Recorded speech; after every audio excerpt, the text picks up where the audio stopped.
I'm using your uploaded template debrief and topic. The Council sent a ceasefire order, but humanity interpreted it as a challenge. The first thing preserved from the War of the Pale Minutes was not a weapon. It was a chair. A plain folding chair from the human evacuation hall on Mero Quay. Its aluminum legs bent inward, one rubber foot missing, the backrest darkened by smoke. It sits now inside the quiet glass of the Vel Arden Memorial Archive, between a melted treaty seal from the Othran Council and a child's glove found near Gate 9. For years, visitors misunderstood the chair. So did the Council. The Othran records called it evidence of panic. Their historian, Peverasol, wrote that when the ceasefire order reached humanity, their command structure collapsed into primitive confusion. That line was quoted in academies across 6 member worlds. It became a lesson about the instability of emotional species. Then the human side of the archive opened. The Council had sent the ceasefire order at 4:18 station time. It was clean, legal, and stamped by the High Table of Namaru. All offensive actions were to stop. All contested corridors were to remain fixed. No vessel, military or civilian, was to cross the white line boundary until arbitration.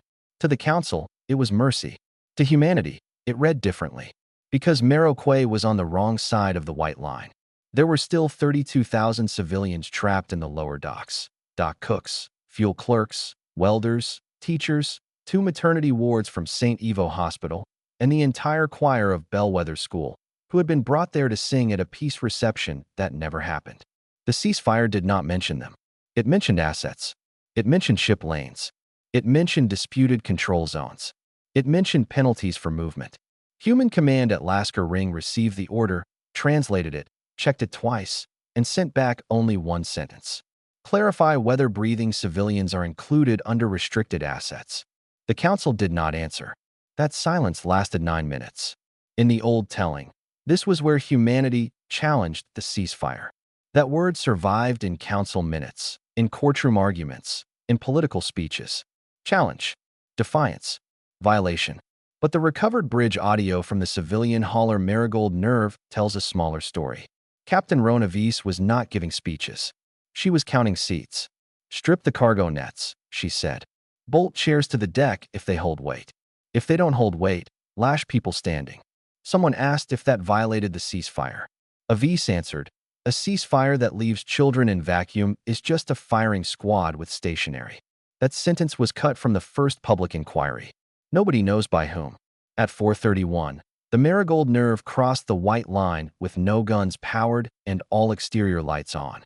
Behind it came the orchard ship Tallow Finch, the repair tug Honest Lark, 3 ice barges from Rell Yard, and a funeral transport called Mercy for Halen, still carrying empty ceremonial boxes meant for another war. They did not attack. They docked. The Othran perimeter ships fired warning beams across their bows. The humans kept moving, slow enough to be called deliberate, bright enough to be impossible to mistake for stealth. The Council later argued that this was intimidation. The human logs show something else. Every ship broadcast the same open-channel phrase in Othran, trade can't, and broken Varric. We are not advancing the line. We are removing the living. The phrase played for 46 minutes. Then the lower docks lost atmosphere. This is where the chair enters history. Inside Gate 9, Evacuation Officer Celebrant discovered that the official passenger locks could move only 12 people per cycle. Too slow. The maternity ward would be gone before the 3rd rotation.